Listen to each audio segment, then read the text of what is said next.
The invitation had been a mistake.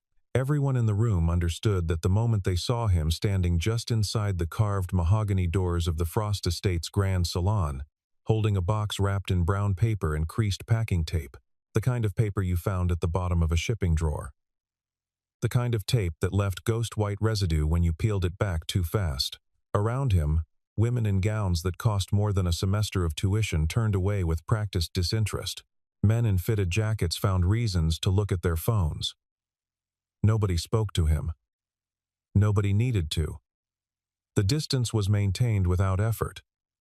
The way water finds its level, he stood there anyway. A man named Daniel Holt, 38 years old, with the kind of face that had seen weather not from travel, but from labor. A scar traced his left jaw in a thin white line he'd stopped noticing years ago. His daughter, Maisie, 7 years old and unimpressed by crystal chandeliers, held his hand with the particular grip of a child who has learned that crowds are unpredictable. At the far end of the room, Elena Frost received her guests in a black dress that had been measured and fitted 3 times. She smiled with precision. She shook hands with calibration. 32 years old, CEO of Frost Capital Ventures, and she had learned long ago that birthdays were not celebrations. They were audits, a chance to take inventory of who remained useful, who had grown troublesome, and who had outlived their purpose. She had not yet noticed Daniel Holt. She would. The estate had been dressed by a team of 6, hired specifically for the occasion. Eucalyptus arrangements framed the doorways. Small brass candelabras burned along the windowsills. A string quartet played Debussy in the far corner, barely audible above the conversation, which was the point: ambient culture, not entertainment. Elena had specified the playlist herself. Her assistant, Priya Mehra, moved through the crowd with the controlled urgency of someone who had survived 4 years of Elena Frost's expectations and intended to survive 4 more. She carried a tablet. She always carried a tablet. On it, the guest list, the gift log, the seating arrangement for dinner, and 3 separate contingency schedules in case anything deviated from plan. The Harrington group arrived early. Priya murmured as she fell into step beside Elena. "I've seated them near the East Terrace, away from the Callaway table. The conflict from the Meridian deal is apparently still—" "I know about Meridian," Elena said. "What about the Whitfield Foundation?" Barton was supposed to confirm by 4. Confirmed at 4:17. He brought a guest. I didn't have a name. He always brings someone without a name. Elena accepted a glass of mineral water from a passing server and did not drink from it. It's his way of asserting that he operates outside normal rules. Should I? Seat the guest beside him. Don't acknowledge the deviation. He'll be disappointed if we make it easy. Priya made a note. She had learned not to ask for explanations. The room was arranged the way Elena arranged most things, efficiently, with no wasted space. The guest list ran to 83 names. Every one of them had been invited for a reason.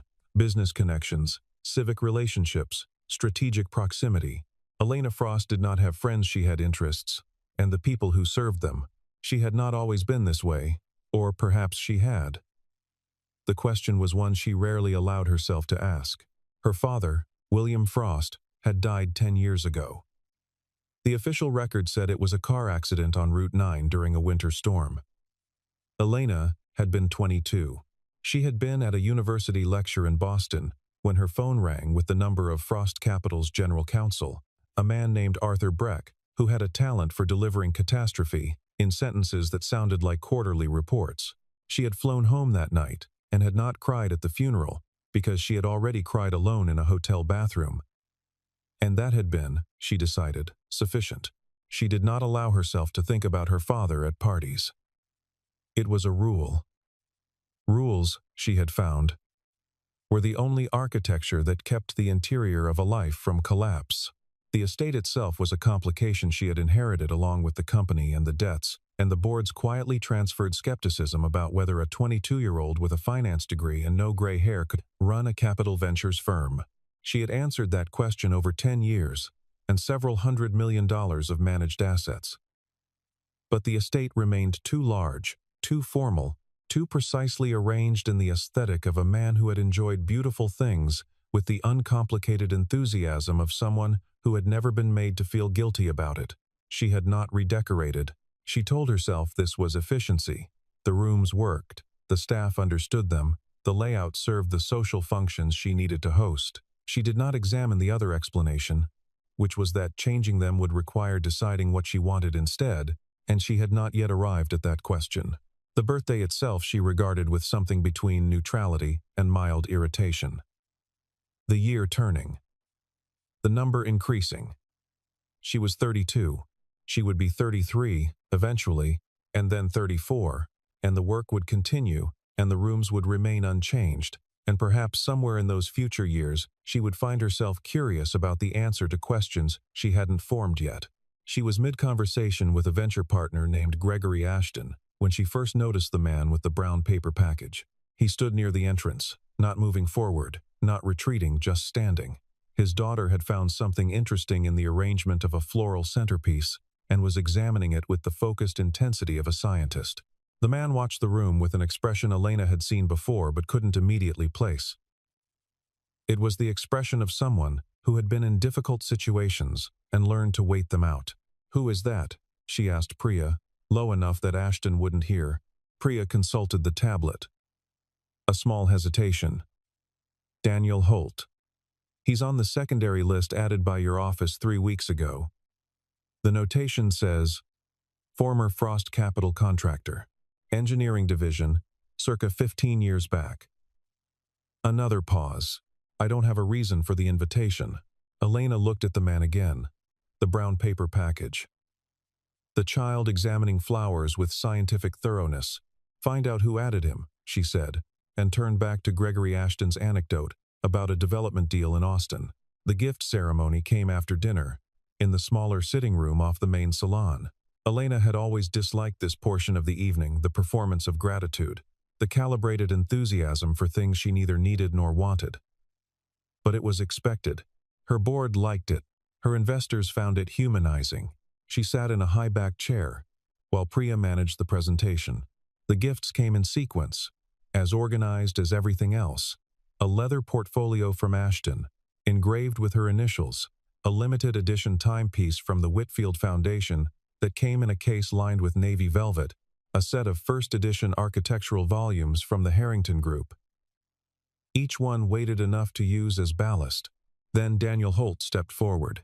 He moved carefully through the small crowd, Maisie at his side. He was holding the brown paper package in both hands, the way you'd carry something fragile, which struck several people in the room as absurd given the condition of the wrapping. The packing tape had yellowed at the edges. There was a small, handwritten label with Elena's name, spelled correctly, and nothing else. Someone near the back of the room made a sound not quite a laugh, but the precursor to one. The kind of noise a throat makes when the body is waiting for permission. Elena took the package without expression. She set it in her lap. "Thank you for coming," she said, and her tone was exactly what it always was, even polished, communicating nothing. "You should open it," Daniel said. His voice was quiet and direct, with the flatness of someone who didn't use words for warmth. She glanced at the package. Then, at him. "I generally open gifts in order," she said. There was a slight lilt to her inflection, the kind that communicates, to the socially fluent, that a comment has been made about the present company. Two women near the window exchanged the smallest possible smile. "I'll wait," he said. The room found this funny. Not loudly, these were people who expressed amusement through eyebrows and angles of posture, but the humor moved through the space like a current. Elena looked at the brown paper, the creased tape, the handwritten label. She thought of a dozen precise things she could say. She chose the one that felt most like dismissal, without requiring her to raise her voice. "There's no need to try this hard to make an impression," she said, evenly, as though she were noting a fact. Daniel Holt did not flinch. He did not color. He looked at her for exactly 2 seconds, and then he said, "Open it." Maisie was staring at the floor. Elena almost set the package aside. She almost moved to the next gift, the next conversation, the next item on the schedule Priya had built for the evening. She almost did. Instead, she peeled back the tape. The paper fell open slowly. Inside was a cardboard box, plain white, the kind that held nothing of significance. Elena lifted the lid. The watch lay on a piece of folded cloth, not velvet, not silk. Just a square of gray cotton. It was a men's dress watch, rectangular face. The kind that had been popular in the late 90s. The leather band was worn to a softness that only time could create. The crystal was intact but slightly clouded at one edge. Along the brushed metal case, just above where the band attached on the left side, there were 3 initials scratched in a hand that Elena recognized as immediately and absolutely as she would recognize a voice. W.A.F. William Arthur Frost. She did not move. The room continued around her for approximately 3 seconds. A sentence was completed somewhere to her left. A server shifted the tray in their hands. The string quartet in the other room began a new phrase, and then something about the quality of Elena's stillness registered in the people nearest to her. And they quieted. And the quiet spread outward in a ring. She was holding the watch with both hands now without realizing she'd picked it up. The sensation was disorienting in a physical way, as though the floor had shifted. This was not possible. She knew this watch. She had seen it on her father's wrist every morning of her childhood. Had watched the light catch the rectangular face across the breakfast table while he read the newspaper. She had held it, briefly, the week before he died, had borrowed it as a joke to check the time, and handed it back, and he had made a small sound of mock outrage and put it back on, and that had been the last time she touched it. She remembered the weight of it. She had not thought consciously about the weight of it in 10 years. But holding it now, the weight was exactly as she remembered, slightly heavier than its size suggested. Because of the movement inside, her father had explained to her once, because good mechanical watches carried more than their faces showed. She had been perhaps 10 years old, and had not understood that this was true of other things as well. It had been buried with him. She had placed it in the casket herself. She had lifted the cotton lining and set it beside his left hand, because he had always worn it on the left, and she had pressed it gently against the fabric, and she had stepped back, and the lid had come down, and that had been the end. She looked up at Daniel Holt. He was watching her with an expression that was not cruel, not triumphant, not guilty. It was the expression of someone who has been carrying something heavy for a long time and has finally put it down. She said, very quietly, "This isn't possible." He didn't answer. Maisie had stopped looking at the floor. She was watching Elena now, with a child's unguarded directness, and there was something in her small face, not pity, exactly, but something adjacent to it, the kind of feeling that precedes the understanding of a grief you haven't yet experienced yourself.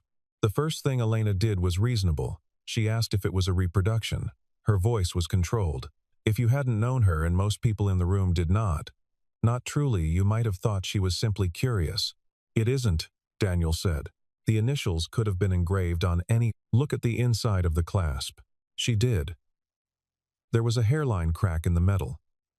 A healed break from a fall her father had taken on an icy walkway. When she was 14, he had been furious not at the fall, but at the watch, at having let it hit the concrete, as though it had been the watch's fault. She remembered the sound of impact. She remembered helping him up. She remembered the exact shape of the crack when he showed her it that evening at dinner, holding his wrist under the kitchen light. The crack was there. "How did you get this?" she said. Not a question. The flatness of a statement. "Not here," Daniel said. His eyes moved briefly to the room, to the 24 people who had gone very still. Not in front of everyone. Elena set the watch back in the cardboard box. She closed the lid. She stood. Priya. Her assistant appeared immediately. "Finish the ceremony. Apologize to the remaining guests on my behalf. Use the health framing, I'm not feeling well." She looked at Daniel Holt. "Come with me." He came. Maisie's hand was still in his. In the hallway, a man from her security team, tall, quiet, professionally unreadable, fell into step beside them. Elena gave him a single look, and he stopped walking. She led them to her father's old study, which she had kept unchanged since taking over the estate. Bookshelves. a leather-topped desk, the smell of paper and something faintly chemical that she had never identified and had stopped trying to. She closed the door. The party sounds were fully extinguished here. The walls were original plaster, 18 inches thick, which her father had once told her made the study the only room in the house where you could have an honest conversation. She had been 9 when he said that. She had not understood it then. She had filed it, in the way children file observations that don't yet make sense, for retrieval at some later, less innocent point. She retrieved it now. "Tell me," she said. He didn't sit. Neither did she. Maisie found the low settee near the window and sat on it with her hands in her lap, her gaze moving between her father and the woman who was not quite angry, but was something that required careful watching. Daniel Holt looked around the room before he spoke, not nervously cataloging. Elena had interviewed enough engineers over the years to recognize the habit. They looked at the architecture of situations before they addressed them. "I worked for your father's company for 4 years," he said. "Not in the finance side. Infrastructure and systems. I was a contractor, low level. I did environmental compliance checks on the properties Frost Capital was developing. Mostly routine." "Mostly," she said. "In the last year of my contract, which would have been the year before your father died, I was assigned to a project in the Northwest. A commercial development, mixed use, substantial scale. My job was to certify that the environmental assessments had been completed correctly, and that the submitted documentation matched what was actually in the field." He stopped. It didn't. Elena said nothing. The room was very quiet. The contamination data had been altered. Not substantially, not in ways that would show up in a casual review, but I was doing a detailed audit, and I had the original field reports, and they didn't match what had been submitted to the regulatory body. Someone had revised the numbers between the field assessment and the official filing. His voice was methodical. He spoke the way someone speaks when they have said a thing so many times inside their own head that the words have lost their charge. I reported it internally. I submitted a formal memo to the project lead, a man named Owen Fairchild. I was told the discrepancy was a clerical error, that it would be corrected, that I should return to my regular duties and let the legal team handle the documentation. "And did you?" "No." I escalated. "I went to your father." Elena's hands, at her sides, were still. She was aware of them in the particular way you become aware of a part of your body when it threatens to move on its own. "He met with me for 40 minutes, Daniel said. He asked specific questions. He took notes by hand. He didn't use a laptop." A pause. "He took off his watch and set it on the desk while we talked. He said he did that when he was thinking hard about something. I don't know why I remember that. Neither did Elena, but she did know why. At the end of the meeting, he said he would look into it personally." He said. Daniel stopped for a moment. Maisie had shifted on the settee, leaning her head against the cushion, watching her father with a focused calm that was too old for her face. He said some things couldn't be fixed from the outside and had to be corrected from inside the structure. He shook my hand. I left. 3 weeks later he was dead, Elena said. Yes. She walked to the window. The party lights were visible through the glass, distant and warm, belonging to a different room and a different version of the evening. She had been standing in that other room an hour ago, in a dress that had been measured and fitted 3 times, making precise conversation, and the distance between that room and this one was the longest distance she had ever crossed in a single night. The watch, she said. He left it with his assistant, with instructions to give it to me if anything happened to him before the investigation was complete. His assistant, a woman named Carol Ingram, she called me 10 days after the accident. She gave it to me and told me what your father had said. She was frightened. She left the company within the month. Elena turned from the window. Why didn't you come forward then? He held her gaze. I tried. I was 26 years old. I had no money, and the man I'd reported to Fairchild had already begun the process of discrediting my contract record. By the time I found an attorney willing to look at the documents, I had a daughter on the way and a legal bill I couldn't cover, and a formal complaint filed against my professional license.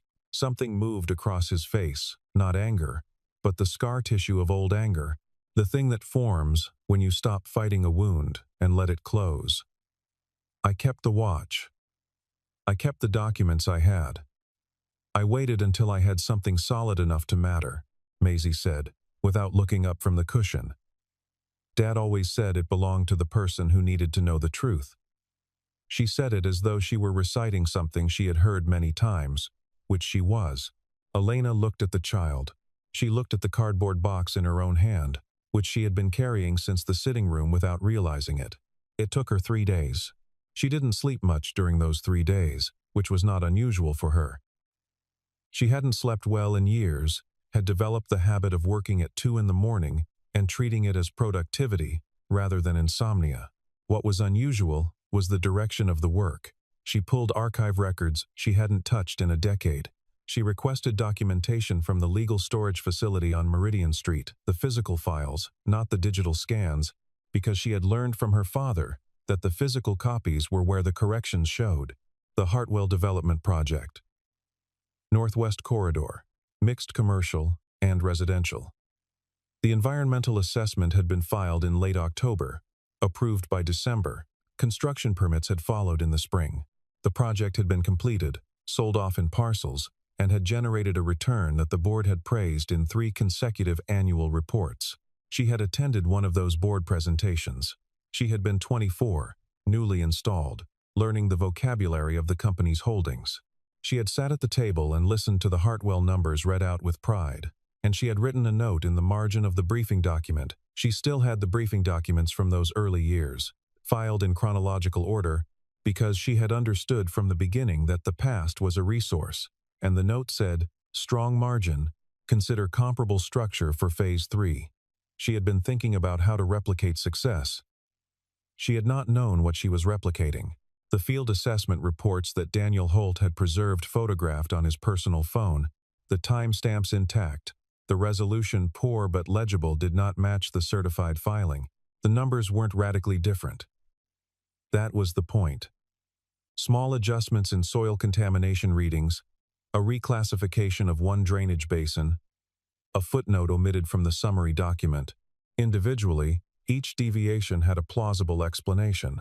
Together, read against the field photographs and the original GPS tag data, they told a story about a site that should have required remediation before development and had been cleared anyway. Elena sat with this for a long time in the quiet of the archive room, the files spread across a metal table under fluorescent light. And she allowed herself to trace the logic forward. If the contamination data had been falsified, and her father had discovered it and begun an internal investigation, and 11 days later, he had died on a road he had driven safely for 20 years. She did not finish the sentence. Not yet. You had to be careful about the sentences you finished.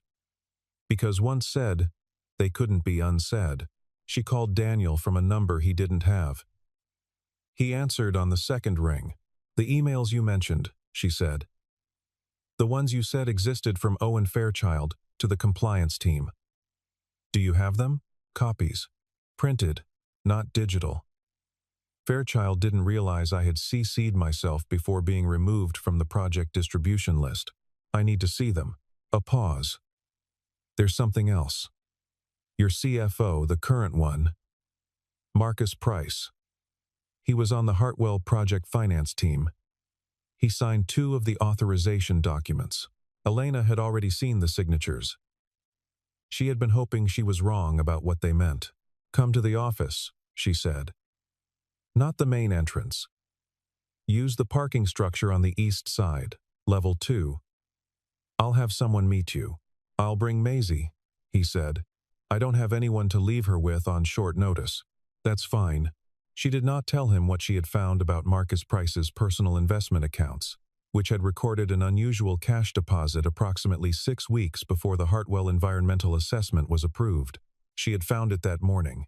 She needed 24 more hours to verify the chain, but the shape of it was already clear.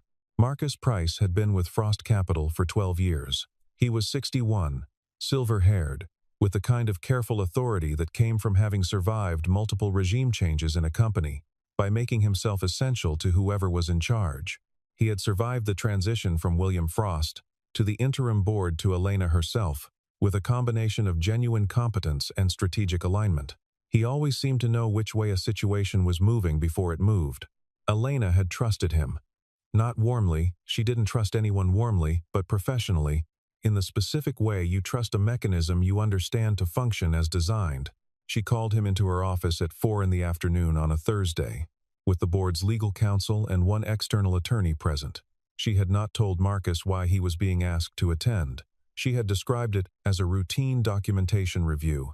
He arrived looking exactly as he always looked, composed, attentive, carrying a leather notebook. He sat down, crossed one leg over the other, and surveyed the room with the mild interest of someone who expected no surprises. Elena placed the Hartwell Field photographs on the table in front of him. "Tell me about the variance between these readings and the certified filing," she said. His composure didn't crack. It adapted.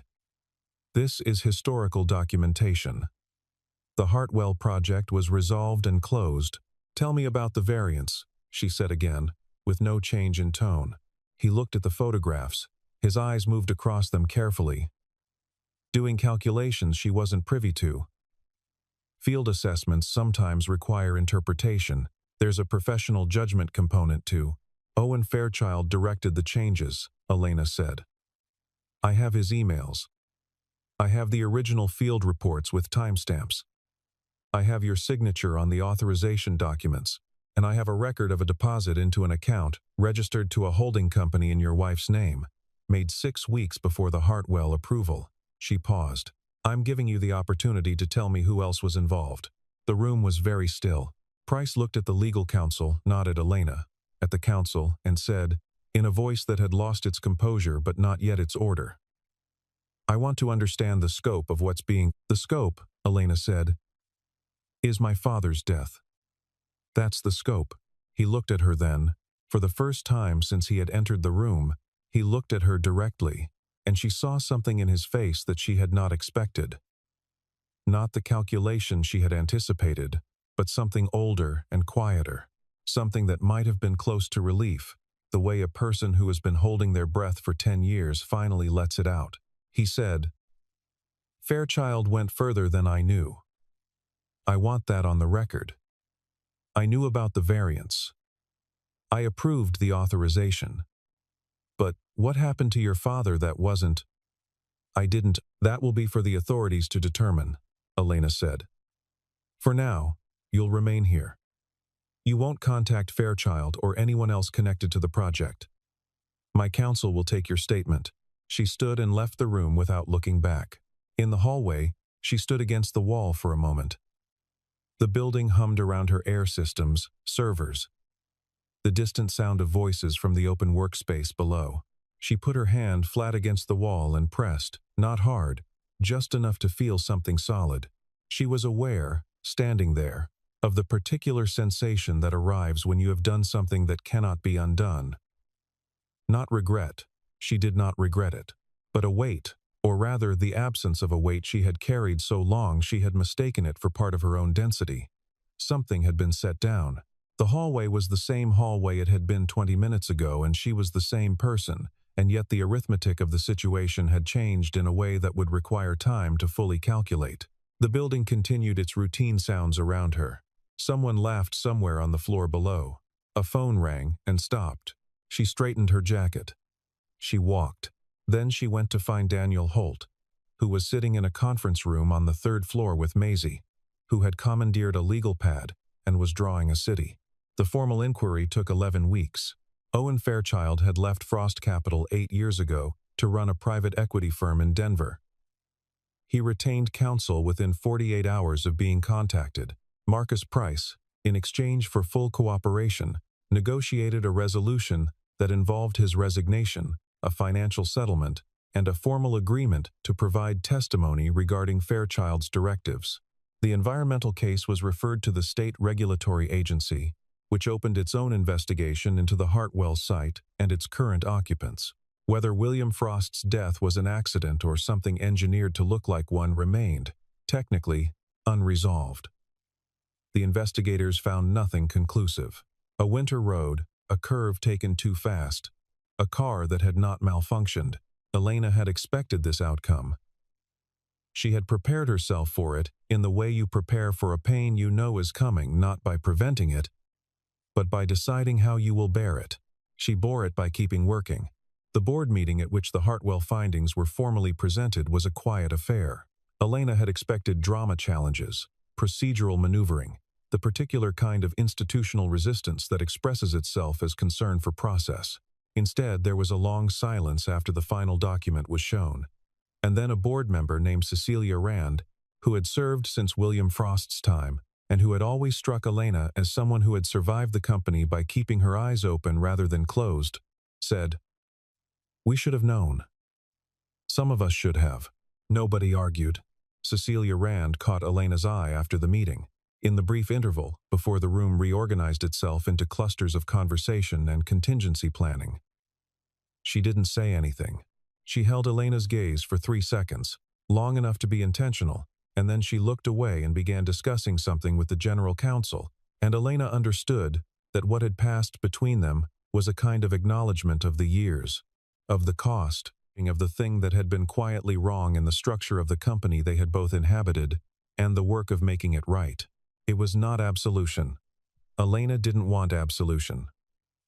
She wanted the record to be accurate. Elena did not play the recording of her father's voice, the voicemail saved from the last call she'd received from him, 3 days before he died, in which he'd said nothing consequential, just that he'd be in Boston the following Thursday, and had she thought about coming up for dinner. She had listened to that message so many times that she had stopped hearing the words and had started hearing only the voice, the specific texture of a voice that no recording could fully preserve. She did not play it. But she held her phone in her jacket pocket during the meeting, her thumb against the screen. After the meeting, she walked out through the building's east exit, which led onto a parking structure and was rarely used by anyone who didn't know it was there. The afternoon light came through the structural gaps at an angle. She stood in it for a moment with her eyes closed. She thought about what her father had said to Daniel Holt, that some things couldn't be fixed from the outside and had to be corrected from inside the structure. She thought he had been right. She didn't arrive with a speech. She arrived on a Tuesday morning at the automotive repair shop, where Daniel Holt worked, a small place on Clement Street, with 2 bays and a hand-painted sign, and the particular smell of motor oil and concrete that she associated, though she couldn't have said why, with reliability. There was no appointment. She had found the address through a professional contact, and had decided, after 3 days of drafting an approach and discarding it, that the approach didn't matter as much as the arrival. He was under a vehicle when she came, in a domestic sedan with moderate rust along the undercarriage, which she could see and he couldn't, because he was lying on a creeper with a flashlight. She stood near the garage door and waited. Maisie was at school. He came out from under the car when he heard her footsteps. He looked at her. He didn't look surprised. "I owe you an apology," she said. "For the party." "What I said." He sat up on the creeper, set the flashlight down. He considered her for a moment the way he had considered the room on the night of the party, carefully, without assuming. "You didn't know," he said. "That's not a sufficient reason. I said what I said because I wanted the room to agree with me, and I knew they would. That's..." She stopped. She had practiced a longer version of this. It was unkind. He nodded, once, which she recognized as acceptance. "The formal rehabilitation of your professional record has been filed," she said. "The Contractor Licensing Board received our documentation this morning. The complaint Fairchild filed against you has been formally withdrawn and expunged. Your professional history will reflect the Frost Capital contract as completed in good standing." She hesitated. "There are financial damages as well. An amount that accounts for the income you lost during the period when the false complaint affected your employability. My legal team will send you the details." He looked at the floor of the garage, at the oil-stained concrete, at the tools arranged on the pegboard along the wall, with a neatness that struck her as the mark of someone who lived carefully inside limited space. She had known men who ran significant companies with less discipline than was evident in the arrangement of those tools. "The amount isn't meant to feel like a transaction," she said, because she could see the discomfort forming in the set of his shoulders.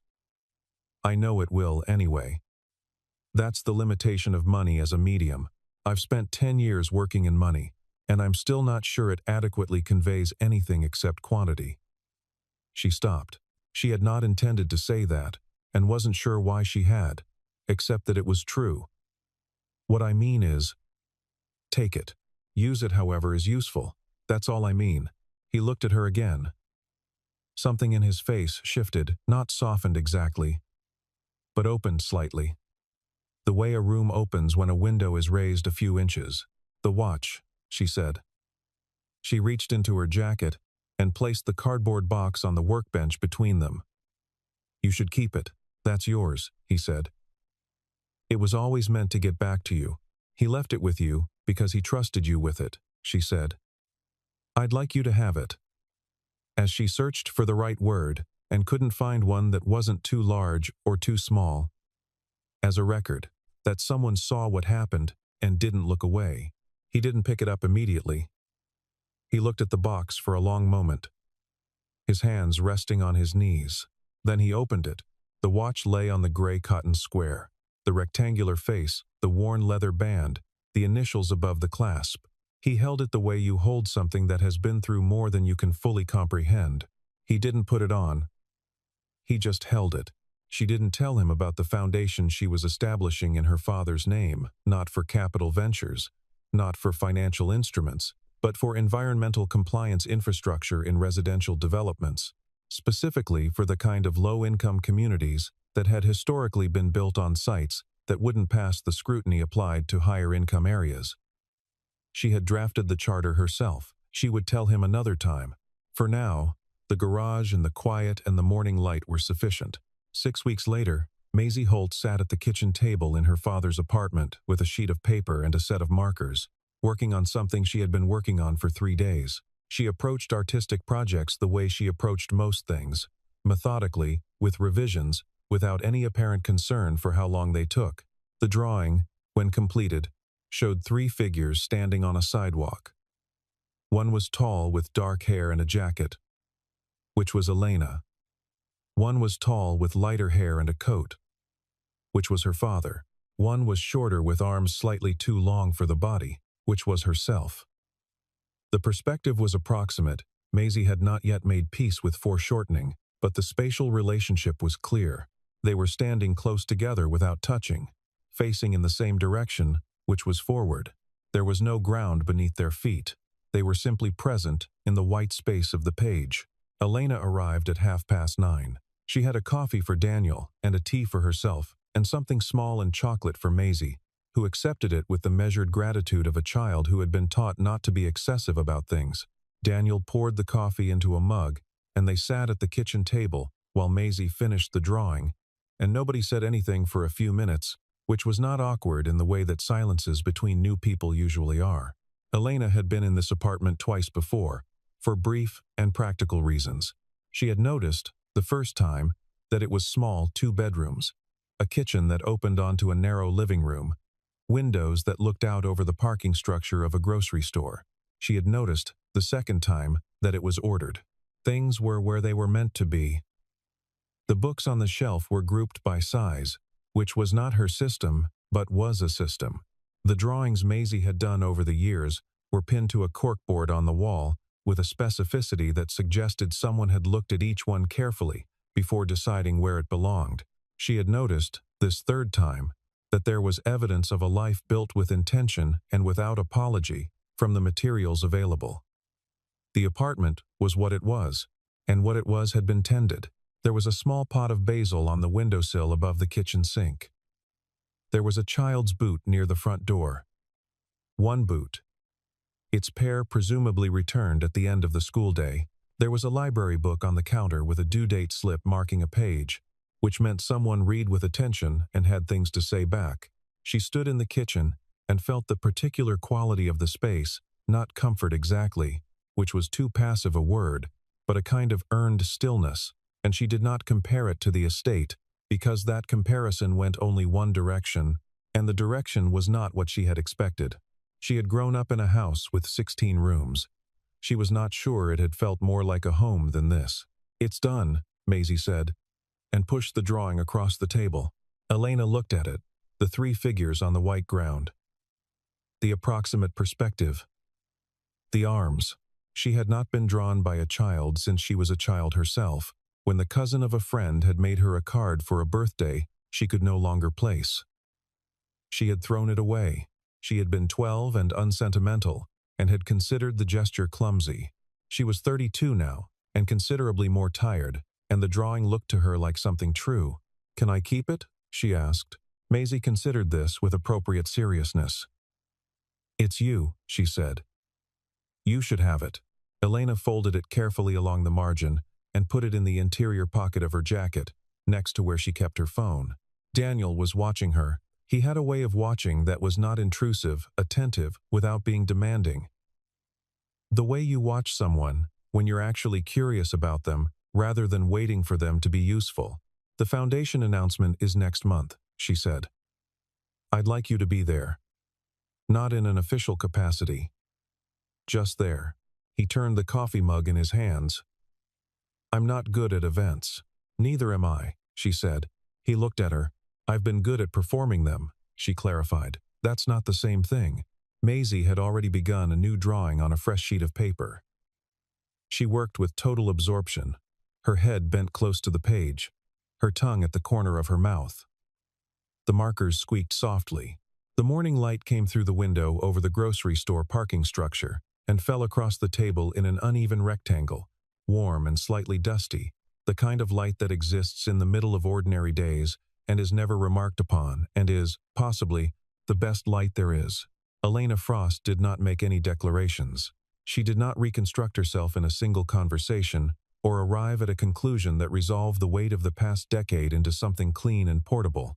She sat at a small kitchen table with a cup of tea she hadn't ordered for herself in years, and a drawing in her jacket pocket, and a man across from her who had kept a watch for 11 years, because he didn't know what else to do, with the truth, and she thought about her father, not the version of him that existed in annual reports and memorial plaques, but the version who took off his watch when he was thinking hard about something, who left it with a contractor he had met once, because he believed, apparently, in the accountability of objects.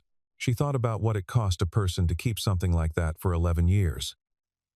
To hold evidence of an injustice across the whole span of a daughter's childhood, across the loss of income and professional standing, and whatever certainty about the world you possess when you are 26, and believe that reporting a problem to the right person will result in it being fixed, to hold it through all of that, and still bring it forward, wrapped in whatever paper was at hand, because the moment had arrived and the moment required it. She thought there was a word for that quality, but she did not know if she had it herself, and she thought perhaps finding out was the work that remained. She thought he would have found something worth remarking on in this kitchen. She thought he might have been right. The Hartwell site remediation order was issued 4 months later.